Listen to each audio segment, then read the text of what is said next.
ሰላም ጤና ይስጥልኝ የዶክተር ዮናስ ቤተሰቦች እንደምን አላችሁ? ዛሬም እንደተለመደው በአንድ ጠቃሚና አስተማሪ ሀሳብ ተገናኘን።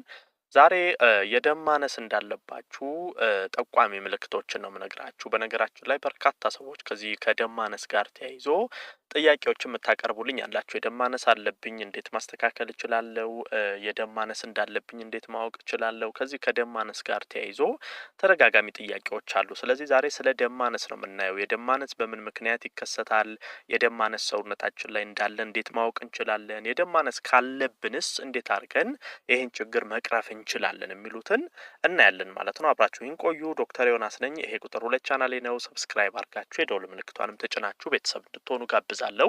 ይህን መረጃም ደግሞ ላይክ፣ ሼር እያደረጋችሁ በርካቶች ጋር እንዲደርስ እንዲማሩበት እንድታደርጉ በክብር እየጠየቁ በቀጥታ ወደ ሀሳባችን እንግባ። በመጀመሪያ የደም ማነስ የምንለው ምንድን ነው? ወይንም አኒሚያ እንለዋለን። እንግዲህ ይሄ አኒሚያ ወይንም የደም ማነስ ቀይ የደም ሴል ሲቀንስ ሰውነታችን ላይ የቀይ የደም ሴሎች ምርት በሚቀንስበት ጊዜ የሚፈጠር ችግር ነው። ቀይ የደም ሴል በብዙ ነገር ሊቀንስ ይችላል። የአይረን እጥረት፣ የፎሊክ አሲድ እጥረት፣ የቫይታሚን ቢ12 እጥረት፣ የዚህ የቀይ ደም ማነስ የቀይ የደም ሴል ማነስ እንዲከሰት ያደርጋል። ብዙ ጊዜ ሴቶች ላይ በተለይ በወር አበባ ጊዜ እንደዚሁም ደግሞ በወሊድ ጊዜ ከፍተኛ ደም በሚፈሳቸው ሰዓት ላይ የደም ማነስ ይከሰታል። ቀይ የደም ሴል በከፍተኛ ሁኔታ ከውስጣቸው ስለሚወገድ ማለት ነው።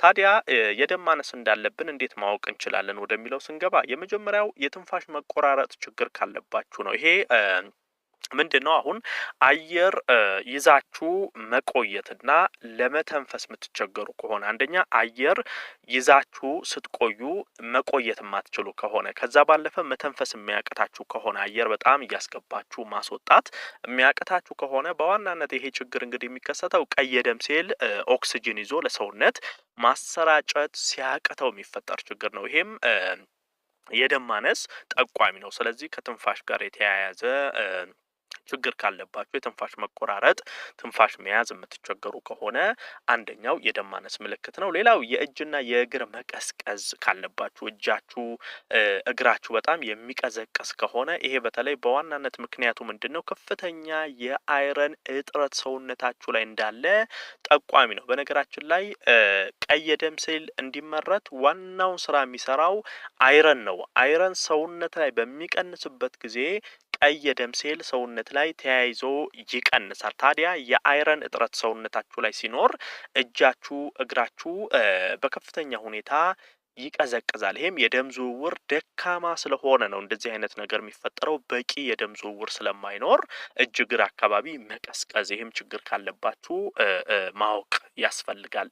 ሌላው የጥፍር መሰባበር ካለ እንግዲህ ይሄም ከአይረን እጥረት ጋር ይያያዛል። የአይረን እጥረት ሰውነት ላይ በሚኖርበት ጊዜ አንደኛ ጥፍራችሁ ሲበቅል ወደ ውስጥ የታጠፈ ሆኖ ይበቅላል። አሁን ኖርማል ቀጥ ብሎ መብቀል ያለበት ጥፍር ወደ ውስጥ እየታጠፈ የማደግ ነገር አለው። እንደዛም ደግሞ ሆኖ በጣም የመሰባበር ቶሎ ጥፍራችሁ ሳያድግ የመሰባበር ባህሪ ያሳያል። ጥፍር አስተዳደጉ ላይና ጥንካሬው ላይ ችግር ካለባችሁ። በነገራችን ላይ የአይረን እጥረት በዋናነት እንዲከሰት የሚያደርገው ምግብ ተመግቦ ቶሎ ሻይ መጠጣት ነው። ይሄንን ብዙ ጊዜ ተናግሬያለሁ። አሁን ሰውነታችሁ ከምትመገቡት ምግብ አይረን እንዳያገኝ ያደርጋል። አሁን ሰውነታችሁ የምትመገቧቸው ምግቦች ላይ አይረን ካለ ምግብ ተመግባችሁ ቶሎ በላዩ ላይ ሻይ የምትጠጡ ከሆነ ያህ ሻይ ከምግብ አይረን እንዳታገኙ የማትነን የማብከን ስራ ይሰራል። ይሄ ሰውነት ላይ የአይረን ችግር እንዲከሰት ያደርጋል። አይረን እጥረት ሲኖር ቀይ የደም ሴል እንዳይመረት ያደርጋል። ተያይዞ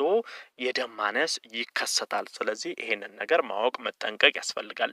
ሌላው ደም ማነስ ካለባችሁ ከፍተኛ ድካም ይፈጠራል። ይሄ እንግዲህ ከዚህ በፊት ያልነበረባችሁ አይነት ድካም በተለይ ደግሞ ጠዋት ከእንቅልፍ ስትነሱ ይሄ ለመነሳት መቸገር፣ በጣም የአቅም ማነስ፣ ከፍተኛ ድካም አድራችሁ ጥሩ ተኝታችሁ አድራችሁ ነገር ግን ጠዋት ስትነሱ ለመነሳት የሚያቅታችሁ ሰውነታችሁ በጣም የሚዝል የሚደክም ከሆነ ይሄ ዋነኛው ነገር ምንድነው? ኦክሲጅን በበቂ ሁኔታ ለሰውነት ስለማይሰራጭ ስለማይደርስ ነው። እንግዲህ ቀይ የደም ሴል ኦክሲጅንን ማሰራጨት አቅቶት ኦክሲጅን ለሰውነት በበቂ ሁኔታ ካልደረሰ ከቀነሰ ከፍተኛ ድካም ውስጥ ትገባላችሁ። ስለዚህ የድካም ስሜትም እንደዚሁ ከስራ ጋር ያልተገናኘ ከዚህ ቀደም ያልነበረባችሁ ከፍተኛ ድካም ከተሰማችሁ ይሄም ከደም ማነስ ጋር ይያያዛል። ሌላው ደግሞ የአፍና የከንፈር አካባቢ ቁስለት ነው። በተለይ የከንፈር ድርቀት፣ መሰነጣጠቅ፣ ከንፈራችሁ በጣም የሚደርቅ የሚሰነጣጠቅ ከሆነ እንደዚሁም የአፋችሁ የውስጠኛው ክፍል ላይ የተለያየ ቦታዎች ላይ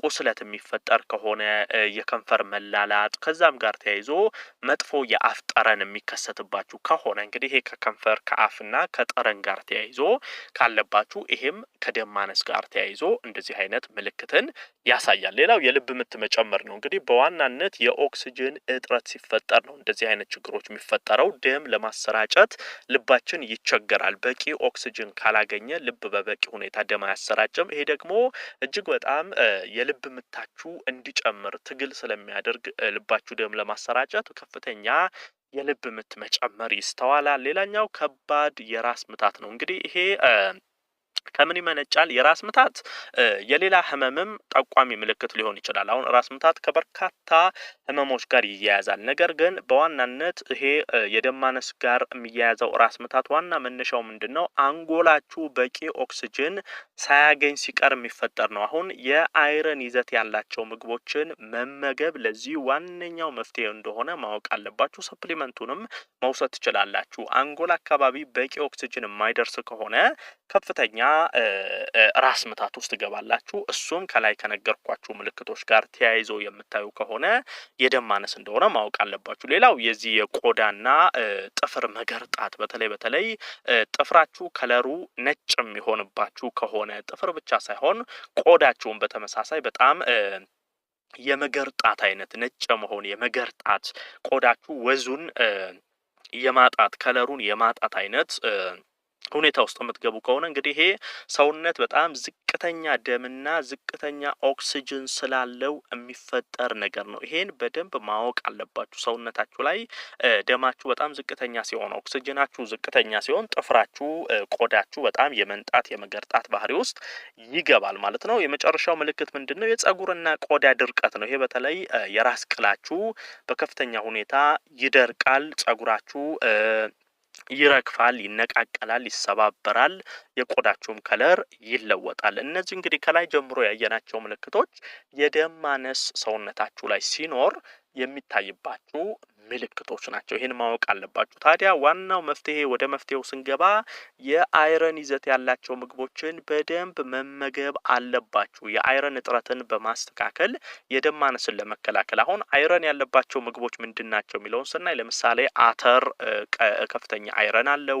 ቀይ ስጋ መመገብ፣ ባቄላ፣ እንደዚሁም አረንጓዴ ነገሮች ይሄ ጎመን፣ ቆስጣ እዛ ውስጥ ከፍተኛ አይረን እናገኛለን። እንዲሁም አሳ፣ ጉበት፣ አጃ እነዚህ ምግቦች ውስጥ ከፍተኛ የአይረን ይዘት እናገኛለን። ስለዚህ እነዚህን ምግቦች በመመገብ ሰውነታችን የአይረን ይዘትን ከፍ እንዲያደርግ በማድረግ ቀይ ደም ሴል በደንብ እንዲመረት በማድረግ ይሄ አኒሚያ ወይንም የደም ማነስን መከላከል ይቻላል ማለት ነው። ዶክተር ዮናስ ነበርኩ። ይህን ሀሳብ ላይክና ሼር አድርጋችሁ ለሌሎችም አጋሯቸው።